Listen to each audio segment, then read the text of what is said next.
43e nuit des mille et une nuits. Dinarzade fut encore très diligente cette nuit. Si vous ne dormez pas, ma sœur, dit-elle à la sultane, je vous prie de nous raconter ce qui se passa dans ce palais souterrain entre la dame et le prince. Vous allez l'entendre, répondit Scheherazade. Écoutez-moi. Le second calender, continua-t-elle, poursuivant son histoire. Pour épargner à la belle dame, dit-il, la peine de venir jusqu'à moi, je me hâtai de la joindre, et dans le temps que je lui faisais une profonde référence, elle me dit: Qui êtes-vous? Êtes-vous homme ou génie? Je suis homme, madame, lui répondis-je en me relevant, et je n'ai point de commerce avec les génies. Par quelle aventure, reprit-elle avec un grand sourire, vous trouvez-vous ici? Il y a 25 ans que j'y demeure, et pendant tout ce temps-là, je n'y ai pas vu d'autre homme que vous. Sa grande beauté, qui m'avait déjà donné dans la vue, sa douceur et l'honnêteté avec laquelle elle me recevait me donnèrent la hardiesse de lui dire: Madame, avant que j'aie l'honneur de satisfaire votre curiosité, permettez-moi de vous dire que je me sais un gré infini de cette rencontre imprévue, qui m'offre l'occasion de me consoler dans l'affliction où je suis, et peut-être celle de vous rendre plus heureuse que vous n'êtes. Je lui racontai fidèlement par quel étrange accident elle voyait en ma personne le fils d'un roi, dans l'état où je paraissais en sa présence, et comment le hasard avait voulu que je découvrisse l'entrée de la prison magnifique où je la trouvais, mais ennuyeuse selon toutes les apparences. Hélas, prince, dit-elle en soupirant encore, vous avez bien raison de croire que cette prison, si riche et si pompeuse, ne laisse pas d'être un séjour fort ennuyeux. Les lieux les plus charmants ne sauraient plaire lorsqu'on y est contre sa volonté. Il n'est pas possible que vous n'ayez jamais entendu parler du grand Épitimarus, roi de l'île d'Ébène, ainsi nommé à cause de ce bois précieux qu'elle produit si abondamment. Je suis la princesse sa fille. Le roi, mon père, m'avait choisi pour époux un prince qui était mon cousin, mais la première nuit de mes noces, au milieu des réjouissances de la cour et de la capitale du royaume de l'île d'Ébène, avant que je fusse livré à mon mari, un génie m'enleva. Je m'évanouis en ce moment, je perdis toute connaissance, et lorsque j'eus repris mes esprits, je me trouvai dans ce palais. J'ai été longtemps inconsolable, mais le temps et la nécessité m'ont accoutumé à voir et à souffrir le génie. Il y a 25 ans, comme je vous l'ai dit, que je suis dans ce lieu, où je puis dire que j'ai à souhait tout ce qui est nécessaire à la vie et tout ce qui peut contenter une princesse qui n'aimerait que les parures et les ajustements. De 10 en 10 jours, continua la princesse, le génie vient coucher une nuit avec moi. Il n'y couche pas plus souvent, et l'excuse qu'il en apporte est qu'il est marié à une autre femme qui aurait de la jalousie si l'infidélité qu'il lui fait venait à sa connaissance. Cependant, si j'ai besoin de lui, soit de jour, soit de nuit, je n'ai pas plutôt touché un talisman qui est à l'entrée de ma chambre que le génie paraît. Il y a aujourd'hui 4 jours qu'il est venu, ainsi je ne l'attends que dans 6. C'est pourquoi vous en pourrez demeurer 5 avec moi, pour me tenir compagnie si vous le voulez bien, et je tâcherai de vous régaler selon votre qualité et votre mérite. Je me serais estimé trop heureux d'obtenir une si grande faveur en la demandant, pour la refuser après une offre si obligeante.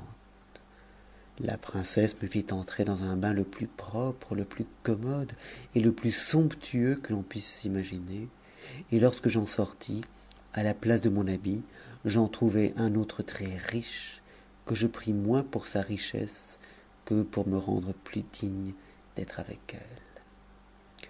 Nous nous assîmes sur un sofa garni d'un superbe tapis et de coussins d'appui du plus beau brocart des Indes, et quelque temps après, elle mit sur une table des mets très délicats. Nous mangeâmes ensemble, nous passâmes le reste de la journée très agréablement, et la nuit, elle me reçut dans son lit. Le lendemain, comme elle cherchait tous les moyens de me faire plaisir, elle servit au dîner une bouteille de vin vieux, le plus excellent que l'on puisse goûter, et elle voulut bien, par complaisance, en boire quelques coups avec moi. Quand j'eus la tête un peu échauffée de cette liqueur agréable, belle princesse, lui dis-je, il y a trop longtemps que vous êtes enterrée toute vive. Suivez-moi, venez jouir de la clarté du véritable jour dont vous êtes privée depuis tant d'années. Abandonnez la fausse lumière dont vous jouissez ici. Prince, me répondit-elle en souriant, laissez là ce discours. Je compte pour rien le plus beau jour du monde, pourvu que de 10, vous m'en donniez 9 et que vous cédiez le 10e au génie.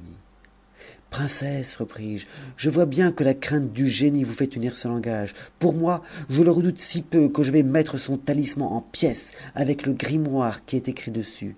Qu'il vienne alors, je l'attends. Quelque brave, quelque redoutable qu'il puisse être, je lui ferai sentir le poids de mon bras. Je fais serment d'exterminer tout ce qu'il y a de génie au monde, et lui le premier. La princesse, qui en savait la conséquence, me conjura de ne pas toucher au talisman. Ce serait, me dit-elle, le moyen de nous perdre, vous et moi. Je connais les génies mieux que vous ne les connaissez. Les vapeurs du vin ne me permirent pas de goûter les raisons de la princesse. Je donnai du pied dans le talisman et le mis en plusieurs morceaux. En achevant ces paroles, Scheherazade, remarquant qu'il était jour, se tut, et le sultan se leva. Mais, comme il ne douta point que le talisman brisé ne fût suivi de quelque événement remarquable, il résolut d'entendre le reste de l'histoire. Fin de la 43e nuit.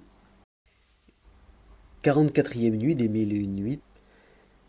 Quelque temps avant le jour, Dinarzade s'étant réveillée, dit à la sultane: Ma sœur, si vous ne dormez pas, apprenez-nous, je vous en supplie, ce qui arriva dans le palais souterrain après que le prince eut brisé le talisman.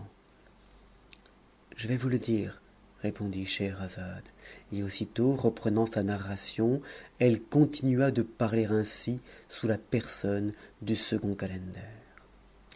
Le talisman ne fut pas sitôt rompu que le palais s'ébranla, prêt à s'écrouler, avec un bruit effroyable et pareil à celui du tonnerre, accompagné d'éclairs redoublés et d'une grande obscurité. Ce fracas épouvantable dissipa en un moment les fumées du vin et me fit connaître, mais trop tard, la faute que j'avais faite. Princesse, m'écriai-je, que signifie ceci? Elle me répondit, tout effrayée et sans penser à son propre malheur. Hélas, c'est fait de vous si vous ne vous sauvez. Je suivis son conseil, et mon épouvante fut si grande que j'oubliai ma cognée et mes babouches. J'avais à peine gagné l'escalier par où j'étais descendu que le palais enchanté s'entr'ouvrit et fit un passage au génie. Il demanda en colère à la princesse: Que vous est-il arrivé et pourquoi m'appelez-vous? Un mal de cœur, répondit la princesse, m'a obligée d'aller chercher la bouteille que vous voyez. J'en ai bu 2 ou 3 coups. Par malheur, j'ai fait un faux pas et je suis tombée sur le talisman qui s'est brisé. Il n'y a pas autre chose. À cette réponse, le génie furieux lui dit: Vous êtes une impudente, une menteuse. La cognée, les babouches que voilà, pourquoi se trouvent-elles ici? Je ne les ai jamais vues qu'en ce moment, reprit la princesse. De l'impétuosité dont vous êtes venue, vous les avez peut-être enlevées avec vous en passant par quelque endroit, et vous les avez apportées sans y prendre garde. Le génie ne repartit que par des injures et par des coups dont j'entendis le bruit. Je n'eus pas la fermeté d'ouïr les pleurs et les cris pitoyables de la princesse maltraitée d'une manière si cruelle. J'avais déjà quitté l'habit qu'elle m'avait fait prendre et repris le mien, que j'avais porté sur l'escalier le jour précédent à la sortie du bain. Ainsi j'achevai de monter, d'autant plus pénétré de douleur et de compassion que j'étais la cause d'un si grand malheur, et qu'en sacrifiant la plus belle princesse de la terre à la barbarie d'un génie implacable, je m'étais rendu criminel et le plus ingrat de tous les hommes. Il est vrai, disais-je, qu'elle est prisonnière depuis 25 ans, mais, la liberté à part, elle n'avait rien à désirer pour être heureuse. Mon emportement met fin à son bonheur et la soumet à la cruauté d'un démon impitoyable.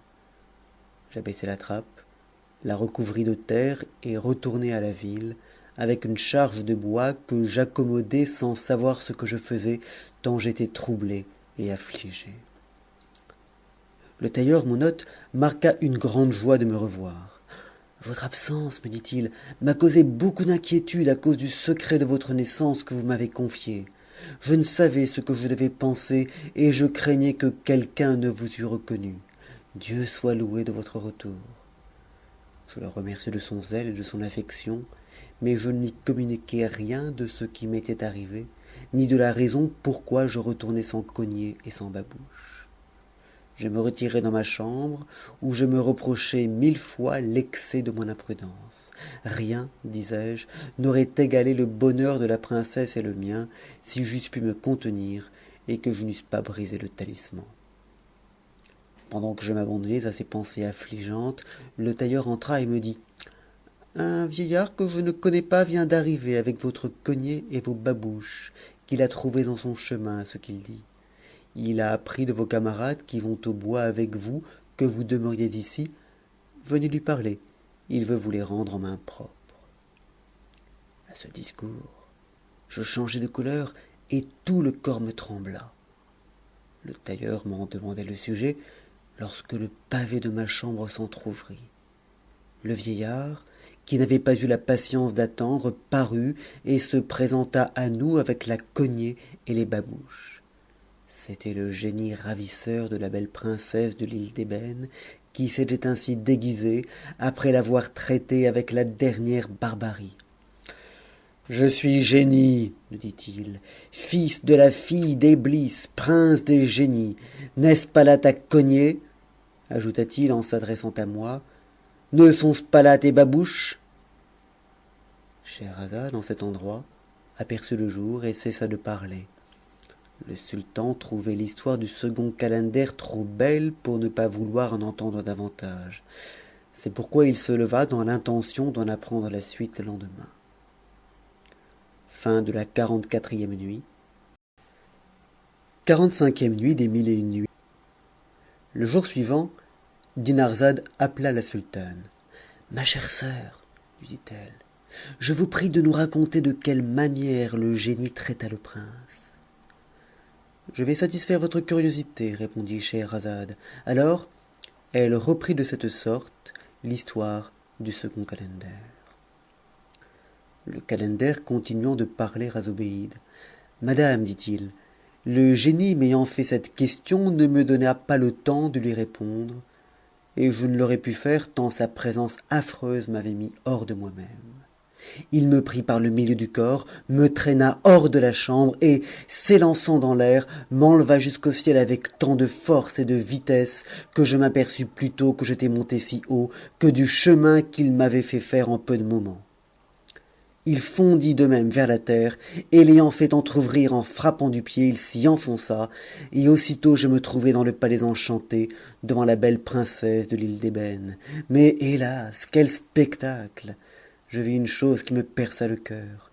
Cette princesse était nue et tout en sang, étendue sur la terre, plus morte que vive, et les joues baignées de larmes. Perfide! Lui dit le génie en me montrant à elle. N'est-ce pas là ton amant? Elle jeta sur moi ses yeux languissants et répondit tristement. Je ne le connais pas. Jamais je ne l'ai vu qu'en ce moment. Quoi? Reprit le génie. Il est cause que tu es dans l'état où te voilà si justement, et tu oses dire que tu ne le connais pas. Si je ne le connais pas, repartit la princesse, voulez-vous que je fasse un mensonge qui soit cause de sa perte? Eh bien, dit le génie en tirant un sabre et en le présentant à la princesse, si tu ne l'as jamais vu, prends ce sabre et lui coupe la tête. Hélas, dit la princesse, comment pourrais-je exécuter ce que vous exigez de moi?